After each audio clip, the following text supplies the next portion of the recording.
Les délégués de la région du sud de l'Asie et du Pacifique explorent l'héritage d'Ellen White pour renforcer la mission adventiste en Australie. Compte à rebours pour le lancement du nouveau programme de l'école du sabbat des enfants, Vivant en Jésus, en 2025. Le projet social Good One utilise les bénéfices des exploitations de noix de cajou pour combattre la pauvreté au Ghana. La division nord-américaine prépare une révolution spirituelle pour la Pentecôte 2025. Ces histoires inspirantes et bien d'autres, maintenant sur ANN.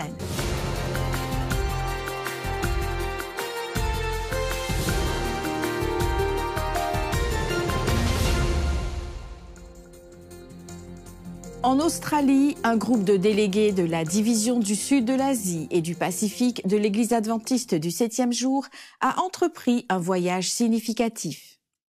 Ils ont retracé les pas de la pionnière adventiste Ellen White, revisitant son héritage missionnaire. Leur objectif était de créer des liens avec le passé et de renouveler leur focalisation sur le travail missionnaire. La délégation, composée de 47 membres, s'est lancée dans une visite d'études conçue pour mettre en lumière les contributions clés d'Ellen White pendant son séjour en Australie. La visite comprenait des visites de lieux significatifs liés à son travail missionnaire, tels que l'hôpital adventiste de Sydney et son ancienne maison Sunnyside. À travers ces visites, les participants ont réfléchi à la manière dont la vision et l'engagement d'Ellen White ont jeté les bases d'institutions qui continuent de servir les communautés aujourd'hui. Ils ont également appris sur son travail qui se déroulait souvent malgré des défis personnels, y compris la maladie et des soucis financiers. Le leadership et la résilience d'Ellen White étaient évidents alors qu'elle continuait à écrire des ouvrages influents. Ce voyage a été plus qu'une simple réflexion historique. C'était un rappel que le travail qu'Ellen White a commencé est toujours vivant et inspire une nouvelle génération de dirigeants. Et maintenant, une annonce sur l'école du sabbat des enfants. En janvier 2025, le nouveau programme Vivant en Jésus sera lancé. Il comprend des histoires bibliques captivantes, des activités interactives et des ressources pour les parents et les enseignants. Préparez-vous pour un voyage passionnant d'apprentissage et de foi, adapté aux enfants de tous les âges.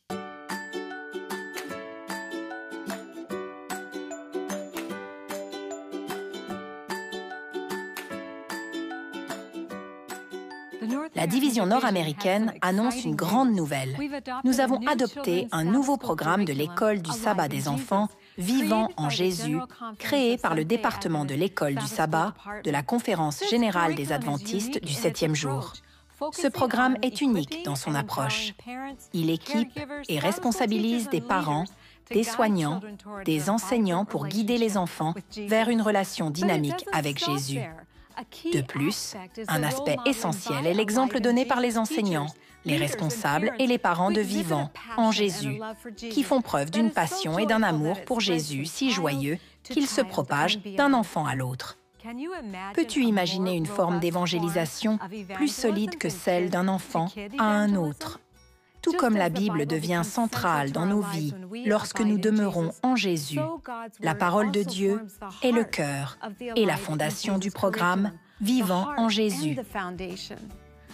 Vivant en Jésus montre aux enfants que les vérités bibliques sont immuables et fiables et qu'elles fournissent une base solide pour l'épanouissement de leur foi. Marquez vos calendriers pour janvier 2025. Le nouveau programme Mes petits pas, pour les enfants de la naissance à 12 mois, sera lancé en Amérique du Nord dans les églises adventistes. Et le nouveau programme Berceau, pour les enfants de 1 à 3 ans, démarrera en même temps. Les deux tranches d'âge sont axées sur le modèle de la louange familiale et la joie de connaître, d'aimer et de servir Jésus, et d'inspirer les enfants à l'Aklartirouia, Jésus. Rejoignez-nous alors que nous présentons les différents composants et ressources du programme de l'école du sabbat des enfants vivants en Jésus. Explorons ensemble comment Vivant en Jésus transformera les cœurs des dirigeants. des enseignants, des enfants et des familles. Que Dieu nous éclaire dans notre mission de nourrir la foi de nos enfants et de les guider vers une expérience profonde de l'amour de Jésus. Aujourd'hui, nous assisterons à la deuxième partie de ce puissant témoignage venant de Papouasie-Nouvelle-Guinée. Des résultats sans précédent transforment des vies dans la région. Sur l'un des sites, personne n'a répondu à un appel lancé pour le baptême. Alors que la gêne augmentait, un chien a marché dans l'allée centrale, s'est assis face à la foule et l'a fixé. Inspiré par l'action inattendue de l'animal, un grand nombre de personnes sont rapidement venues se faire baptiser. Est-ce que Dieu n'est pas incroyable? Le premier sabbat, 98 000 personnes ont été baptisées à travers la PNG. Cet élan s'est poursuivi chaque week-end. Les plages étaient inondées d'individus nouvellement convertis, déclarant publiquement leur foi, pour atteindre le nombre incroyable de 330 000 individus qui ont abandonné leur vie à Jésus. Les dirigeants de la Radio mondiale adventiste sont venus en hélicoptère, fournis et payés par le gouvernement de la PNG. Je veux partager avec vous une histoire singulière. Nous sommes allés visiter une église du Christ qui existe depuis 22 ans.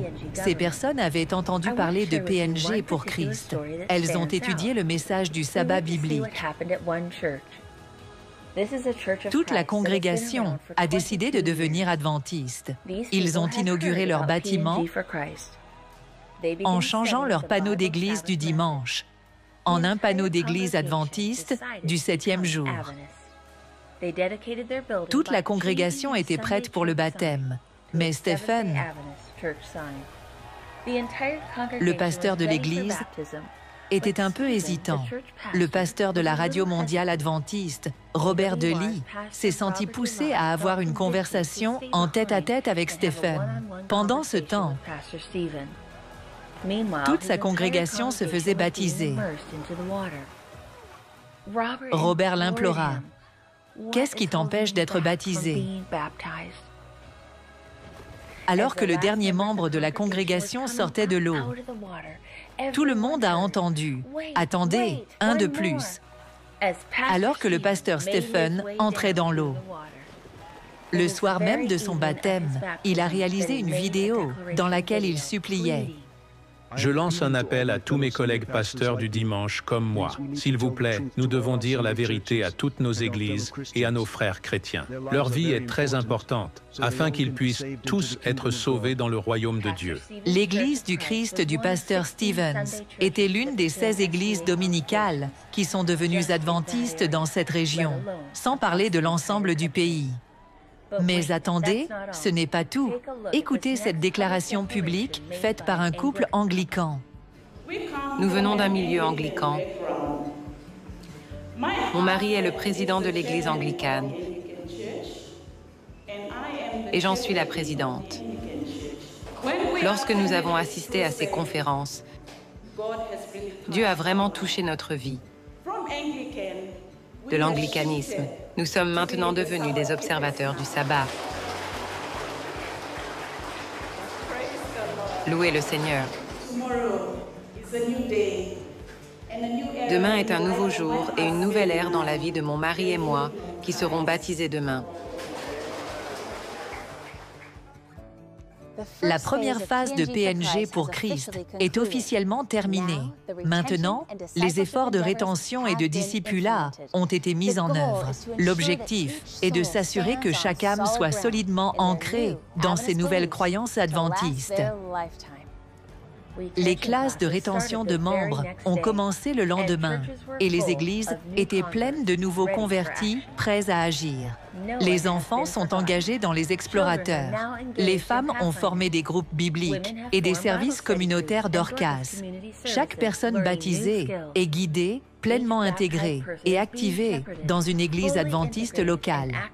Les nouveaux membres sont enflammés pour Dieu, équipés pour partager les puissants messages des 3 anges qu'ils ont acceptés. Les rayons de lumière brillent à travers la Papouasie-Nouvelle-Guinée. Grâce au soutien fidèle des donateurs, la Radio mondiale adventiste repousse les limites de la technologie et implémente de nouvelles stratégies. AWR s'acquitte du mandat évangélique d'aller et de prêcher dans le monde entier afin que la fin puisse venir rapidement. Des histoires comme celle-ci sont encourageantes. Les résultats que nous imaginons obtenir sont maintenant devenus une réalité croissante. Des vies changent et l'espoir se répand.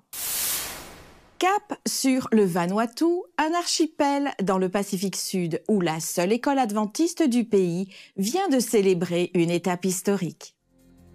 L'école secondaire adventiste Epauto, située à Port Vila, la capitale du Vanuatu, a célébré son 20e anniversaire avec une série d'activités, y compris des expositions, des parades et des compétitions entre élèves. Fondée en 2004 avec seulement 73 élèves, l'école accueille maintenant 768 élèves, soulignant son impact croissant dans la région. Lors de l'événement, une plaque commémorative a été dévoilée et le pasteur Charlie Jimmy a dirigé un service spécial. L'éducation a été présentée comme un ministère. L'école adventiste Epauto a également annoncé des projets pour de nouvelles installations et un bâtiment administratif, financé par une campagne de collecte de fonds en cours pour répondre à la demande croissante, avec un accent sur l'éducation et le service communautaire. Nous félicitons l'école adventiste Epauto pour 2 décennies d'impact dans l'éducation et le service communautaire. Dans la série « Un message spécial du pasteur Ted Wilson », le président de l'Église adventiste du 7e jour explore la première partie du chapitre 35 de la tragédie des siècles d'Ellen White. Le pasteur Wilson discute de l'influence puissante de l'Église et de l'État pendant le Moyen Âge et de son impact durable sur les pratiques religieuses.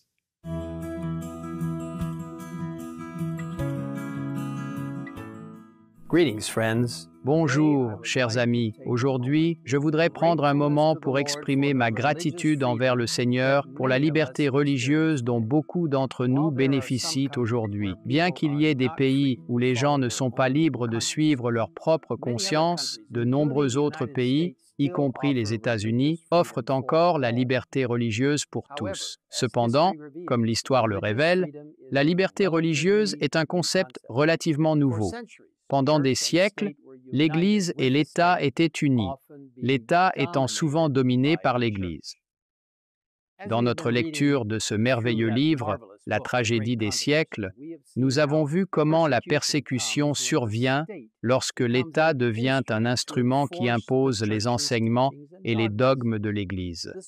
Cela a été le plus clairement illustré pendant ce qui a été appelé le Moyen Âge, lorsque pendant plus de 1000 ans, l'Église catholique romaine détenait le pouvoir d'imposer ses dogmes. Pour gagner plus de partisans au cours de ces premières années, l'Église romaine a adapté plusieurs pratiques païennes, y compris le culte des images et le culte du soleil. À mesure que l'Église continuait de croître, elle s'efforçait d'établir le jour vénérable du soleil, le dimanche, comme le jour du Seigneur, tentant de remplacer le sabbat du 7e jour de la Bible. Nous lisons dans la tragédie des siècles des édits royaux, des décisions de conciles généraux, des ordonnances de l'Église appuyées par le pouvoir séculier, tels sont les moyens qui furent employés pour donner à une fête païenne une place d'honneur dans le monde chrétien. En 321 après Jésus-Christ, l'empereur romain Constantin, un converti, en théorie, au christianisme, a introduit la première mesure publique imposant l'observation du dimanche. Pour visionner l'épisode complet et d'autres vidéos explorant plus en profondeur la foi adventiste et son histoire, visitez notre chaîne officielle sur YouTube. Imaginez une entreprise où chaque dollar compte. C'est exactement l'objectif que Good One atteint. Transformer des noix de cajou en une force de changement. En s'associant à ADRA, ils ont créé un modèle dont les bénéfices alimentent des projets communautaires en sauvant des vies et en redonnant espoir. Dans cette main, vous avez une agence de développement et de secours basée sur la foi qui lutte contre la pauvreté dans plus de 100 pays à travers le monde. Et dans cette main, vous avez certains des meilleurs ingrédients que Mère Nature peut fournir. 100% naturels, biologiques et cultivés de manière durable. Quelle main choisissez-vous? Avec Good One, vous n'avez pas à choisir. Lorsque vous combinez le travail mondial de l'Agence de développement et de secours adventiste avec une agriculture durable axée sur la communauté, voici ce que vous obtenez. Des produits goûteux et qui font du bien. Good One s'associe avec des agriculteurs et des distributeurs au Ghana pour récolter, emballer et vendre des noix de cajou qui garantissent le label biologique. En employant des membres de la communauté locale pour cultiver et produire des noix de la plus haute qualité, nous offrons des emplois et proposons des produits naturels et délicieux, déjà en forte demande dans plusieurs pays à travers le monde. Et le plus beau dans tout ça, c'est que cette forte demande pour ces noix génère des bénéfices qui ont un objectif. Good One s'associe à ADRA pour s'assurer que 100% de tous les bénéfices sont réinvestis dans des projets communautaires. Ce n'est pas simplement des noix de cajou. Le modèle commercial de Good One est reproductible dans le monde entier. Comme dans les îles Salomon où le cacao est un produit agricole florissant, rendant les possibilités infinies. Good One parle de possibilités. Imaginez ce que le monde serait si les entreprises étaient plus axées sur la communauté et si les agences humanitaires étaient plus autonomes. C'est ce qu'offre Good One. Il est inspirant d'observer la synergie entre affaires et mission. Good One démontre que les possibilités sont infinies lorsque les profits sont utilisés pour le bien commun. Bien que plus qu'une simple entreprise, Good One est un mouvement qui bâtit un avenir meilleur.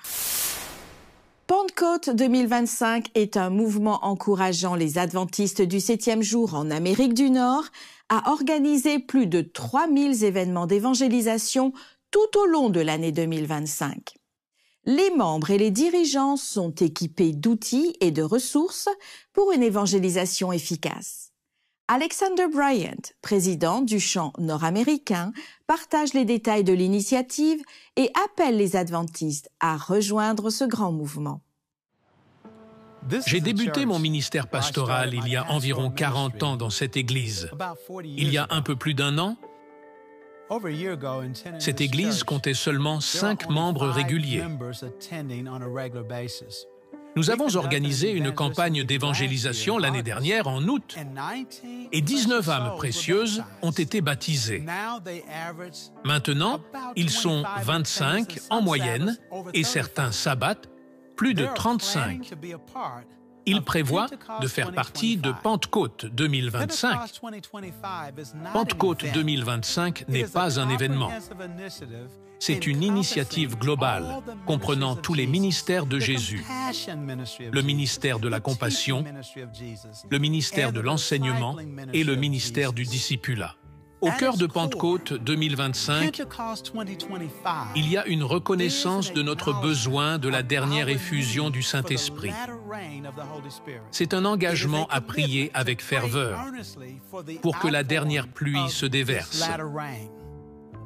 C'est un engagement à s'engager dans le ministère compatissant de Jésus à travers des activités communautaires, à répondre aux intérêts de ceux qui sont ouverts à la connaissance de Jésus, à proclamer l'évangile éternel de Jésus-Christ, à s'engager dans le discipulat de nouveaux membres.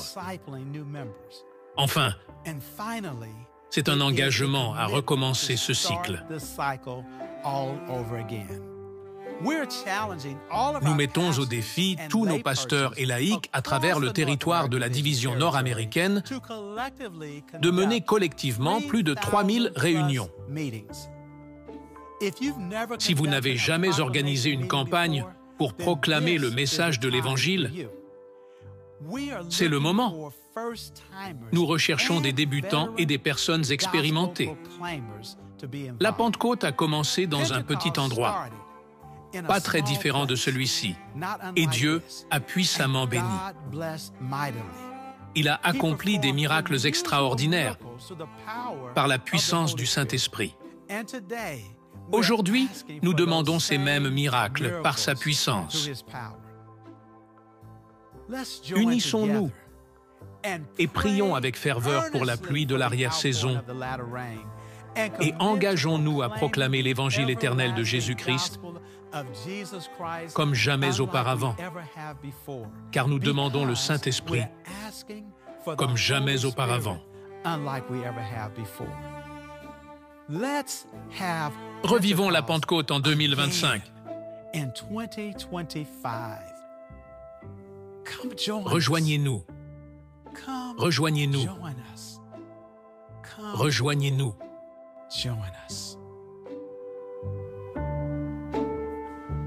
Prions pour ce projet et d'autres projets réalisés dans le monde chaque année, tous avec le même but, recevoir l'Esprit Saint afin de prêcher l'évangile du salut avec puissance et hâter le retour prochain du Christ.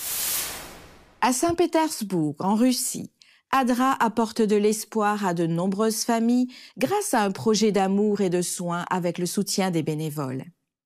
Découvrons comment cette initiative fait une différence dans la vie des parents et des enfants. ADRA soutient le projet Kind Hands. Cette initiative offre un soulagement temporaire aux parents en apportant une assistance aux familles avec des enfants, puisque des bénévoles animent des activités amusantes et engageantes directement auprès des enfants. Pendant que les bénévoles s'occupent des petits, les parents ont la chance de se reposer, de recevoir des informations précieuses sur la santé et l'éducation, et même de profiter d'une séance de massage. Ce projet, promouvant la santé et le bien-être, a été un véritable soutien pour de nombreuses familles à Saint-Pétersbourg. Que des initiatives comme celle-ci continuent de répandre l'amour du Christ à travers le monde. Dans la ville de Cebu, aux Philippines, l'Église adventiste philippino-chinoise a lancé la campagne « Découvrez la sagesse ancienne » qui a entraîné le baptême de 16 nouvelles personnes qui ont accepté Jésus comme leur sauveur. La campagne d'évangélisation a attiré plus de 200 participants, dont 70 à 90 invités non-adventistes, avec un accent porté sur la communauté chinoise. Organisé par l'Église adventiste philippino-chinoise, l'événement visait à entrer en relation avec la population chinoise, estimée entre 1,35 et 1,5 million, tout en attirant également des personnes de divers horizons. La campagne d'une semaine a abordé des sujets tels que la santé, les questions juridiques et la croissance spirituelle. Le docteur Samuel Wang a dirigé des discussions liant les anciennes traditions chinoises à Jésus, appelé le Dao chinois. 16 individus se sont engagés envers Jésus par le baptême, soulignant la mission de l'Église de répandre l'espoir et l'Évangile à divers groupes, en particulier dans la fenêtre 10-40. Sous la direction du Saint-Esprit, l'évangélisation transcende les barrières, atteint des personnes de divers horizons culturels et religieux et inspire des décisions qui changent la vie. Découvrez le parcours inspirant du couple missionnaire Lewis et Ella Finster, pionniers de l'espoir qui ont introduit l'évangile de Jésus aux Philippines et établi la première église adventiste du pays. Leurs efforts ont contribué à construire une communauté de plus d'1 million d'adventistes et des milliers d'églises et d'institutions à travers le pays.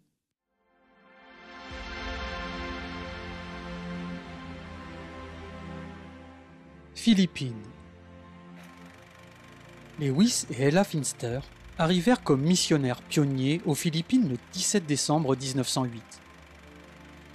3 ans plus tard, ils fondèrent un groupe de croyants qui devint la première église adventiste philippine du pays. Originaire des États-Unis, Lewis a fréquenté l'Union College. Après avoir obtenu son diplôme, il a travaillé aux États-Unis. Mais Lewis et sa femme Ella n'ont pas tardé à se sentir appelés à servir à l'étranger. Ils ont servi en Australie occidentale et pendant une courte période en Tasmanie avant d'être appelés aux Philippines. Lorsque Lewis et Ella arrivèrent à Manille, il n'y avait pas d'adventistes philippins. Les quelques missionnaires qui les avaient précédés avaient travaillé en espagnol et en anglais. principalement avec les communautés étrangères, bien que J.L. Makelani ait commencé à préparer de la littérature pour les Philippins. Constatant que seulement 5% de la population parlait espagnol, il commença à apprendre le tagalog avec un traducteur de la Société biblique américaine. Le traducteur apprit ce qu'était le sabbat grâce à l'un des tracts et a fait partie du premier groupe de baptême en 1911. Lewis a implanté la première église à Santa Ana, une banlieue de Manille. Il encouragea ses jeunes convertis à se joindre à la mission, et il eut bientôt un groupe de colporteurs et d'évangélistes. L'œuvre se développe rapidement, et pendant leur séjour aux Philippines, les Finsters voient s'établir 4 fédérations et une union. Aujourd'hui, les Philippines comptent plus de 1,2 million d'adventistes du 7e jour et plus de 7000 églises et entreprises. On compte un adventiste du 7e jour pour 86 habitants. À ces missionnaires pionniers, nous disons Salama. Pour plus d'histoires missionnaires, visitez adventistmission.org. Nous espérons que vous avez apprécié cette expérience multiculturelle à travers les nouvelles de service, de foi, d'amour du prochain et d'espoir de l'Église adventiste dans le monde entier. Présente dans plus de 200 pays, la dénomination cherche à servir comme le Christ, à travers ses membres, ses dirigeants, son siège administratif, ses institutions et ses ministères de soutien. Vous pouvez accéder à d'autres bonnes nouvelles en rejoignant les chaînes officielles de l'Église adventiste sur YouTube, Instagram et Facebook, ainsi que sur le site web d'ANN adventiste.news. Partagez votre parcours de foi et soumettez vos sujets de prière sur nos chaînes. Et avant de vous quitter, nous vous laissons avec les paroles inspirantes du livre de Deutéronome au chapitre 31 et au verset 6. Fortifiez-vous et ayez du courage. Ne craignez point et ne soyez point effrayés devant eux, car l'Éternel, ton Dieu, marchera lui-même avec toi. Il ne te délaissera point, il ne t'abandonnera point. Étudiez la Bible quotidiennement pour découvrir d'autres merveilleuses promesses d'espoir. À la semaine prochaine pour un nouvel épisode d'ANN. Prenez soin de vous et que Dieu vous bénisse.